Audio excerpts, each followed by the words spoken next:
के वाले से बात हो रही थी। उनका कहना था कि पंजाबी ज़बान बहुत मीठी है और वो बहुत लाइक करती हैं, और उनका पंजाबी की ज़बान की तारीफ़ करना, पंजाबी कल्चर की तारीफ़ करना एक दूसरे सूबे से, ये एक इत्तेफाक पैदा करता है।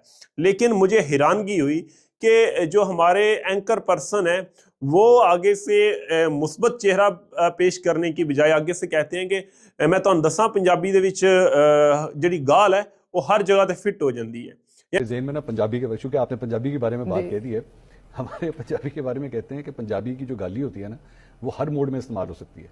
वो एक ही गाली गुस्से में भी इस्तेमाल हो सकती है, खुशी में भी इस्तेमाल हो सकती है, शौक में भी इस्तेमाल हो सकती है। मतलब ये लैंग्वेज पंजाबी बहुत मीठी ज़बान है, मेरी मादरी ज़बान है, मुझे उस पर फ़ख्र है, लेकिन आप उसको गाली की ज़बान बनाकर पेश कर सकते हैं। पंजाबी से लोग मोहब्बत करें, ना कि उसे गाली की ज़बान समझे। दर हकीकत पंजाबी जो है वो सूफिया की ज़बान है।